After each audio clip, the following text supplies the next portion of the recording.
안녕하세요. 살아있는 책 산책입니다. 오늘 산책길의 책은 김욱동 저자의 녹색 고전 한국편입니다. 우리나라의 고전 중에서 환경을 생각하는 작품들을 모아서 싣고 그 작품을 저자가 생태학적으로 설명해주고 있습니다. 자연을 벗삼아 살고 하늘을 이불 삼아 살아가는 인간들의 이야기를 학창시절 때 배우고 한참 지나 접하면서 필환경 시대 옛날 사람들에게서 환경을 대하는 지혜를 또 한 번 느낄 수 있는 책이었습니다. 언제부터인지 모르게 어느 순간부터 인간은 인간 중심으로 사고가 변해가면서 이 세상에 존재하는 모든 생물들에게 동등한 목숨이 있는데 그것을 간과하게 되었다고 합니다.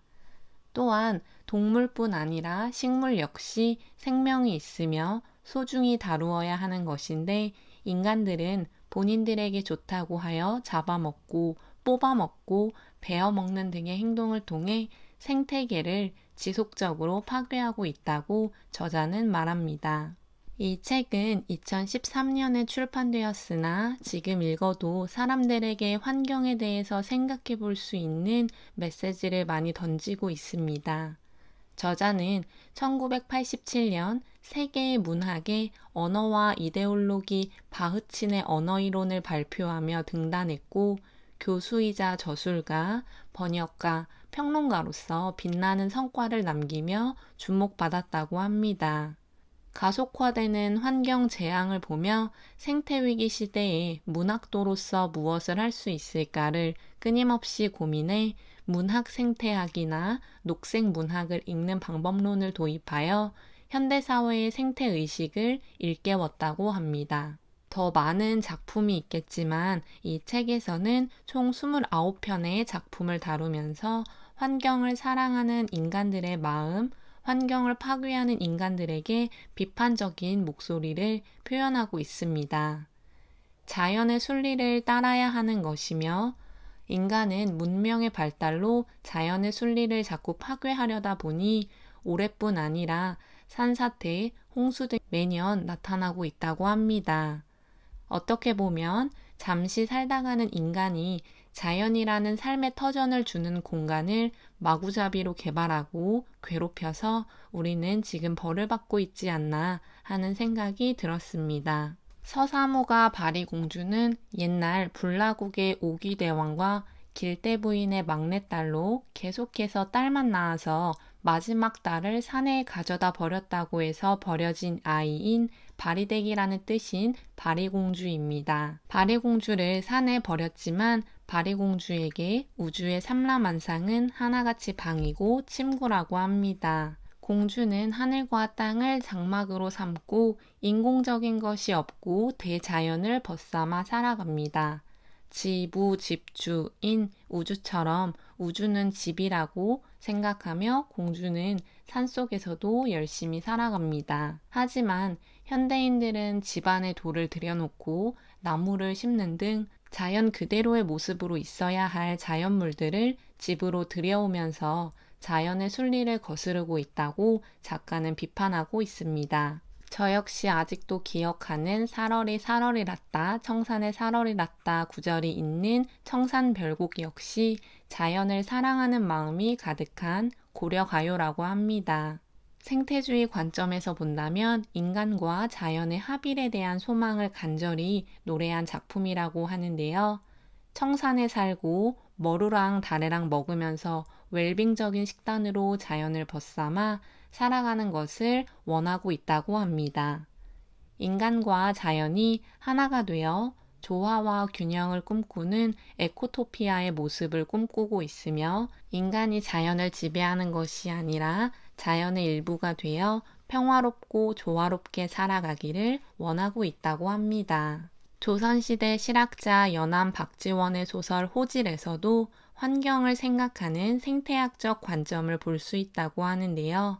호랑이가 인간 중심주의를 비판하는 이 소설은 인간이 다른 동물들과는 달리 생물을 가리지 않고 닥치는 대로 잡아먹는다는 것을 혼내고 있습니다. 또한 인간은 푸성귀에서부터 벌레와 물고기에 이르기까지 먹지 않는 것이 거의 없다고 하며 소와 말, 돼지 등 인간을 위해서 일을 하는 가축도 잡아먹는다는 사실에 호랑이는 계속 분노합니다. 영국 소설가 조지 오웰 역시 인간은 생산하지도 않고 소비만 하는 유일한 동물이라고 이야기하며 비판하고 있습니다. 또 다른 관점으로 보았을 때 양반 풍자뿐 아니라 인간 중심 사상을 비판받아 마땅하다는 생각이 들었습니다. 고려시대 문인 이규보가 쓴 이와 개에 관한 생각 역시 인간의 입장에서 생물을 바라보는 관점을 비판하고 있습니다. 어떤 길손이 먹기 위해서 강아지를 패고 있는 것을 보고 안타까워하며 이규보는 이를 태워 죽이는 것을 보고 마음이 아팠다고 하는 대화에서 길손은 어떻게 이와 개를 비교하냐고 물어봅니다. 이규보는 이 세상에 존재하는 만물은 하나같이 평등하다고 이야기하며 생태주의, 생물평등주의를 이야기하고 있습니다. 앞서 말씀드린 것처럼 강아지도 강아지의 목숨이, 이도 이의 목숨이 있다는 것을 이야기하고 있습니다. 벌레에도 목숨이 있다는 것을 생각하고 마음을 아파한다는 생각 자체가 생태주의라고 생각이 듭니다. 불교에서 벌레 한 마리를 죽이는 것 역시 살생인 것처럼 우리는 한 번 더 인간의 목숨이 귀한 만큼 다른 생명체들의 목숨도 귀하다는 것을 알아야 합니다. 조선시대 중기 성리학자 성은이 지은 시조가 나옵니다. 말 없는 것은 청산이요, 모양 없는 것은 흐르는 물이로다. 값 없는 것은 시원한 바람이요, 주인 없는 것은 밝은 달이로라. 이런 자연 속에 묻혀 병 없이 이 몸은 걱정 없이 늙으리라.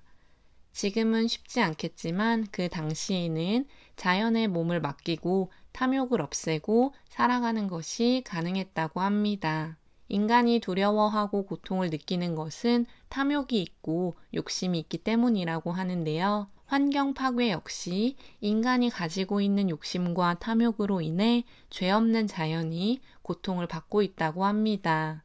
따라서 우리는 다시 한번 자연 있는 그대로의 모습을 생각하고 성은이 말한 말 없는 청산이고 모양 없는 물처럼 우리 역시 없음의 미학을 느껴보는 것이 필요합니다. 조선시대 후기 실학자 홍대용 역시 의산문답에서 하늘의 입장에서 만물을 보지 않고 오히려 사람의 입장에서 만물을 보냐고 물어보고 있습니다. 인간 중심주의로 세상을 보는 인간들을 비판하고 있으며 과거에도 현재도 인간은 자신의 입장에서만 세상 만물을 보아왔기에 우리는 미혹하다고 이야기하고 있습니다. 책의 후반부로 가면 상대적으로 근현대 문학도 나오고 있습니다.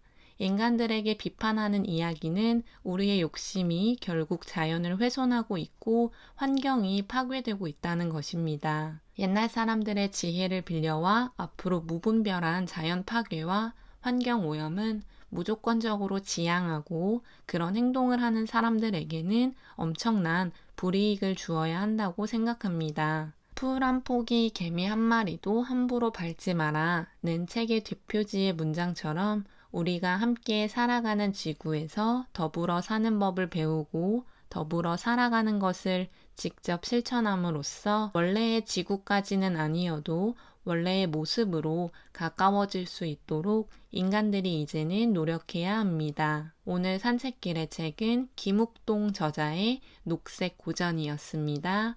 감사합니다.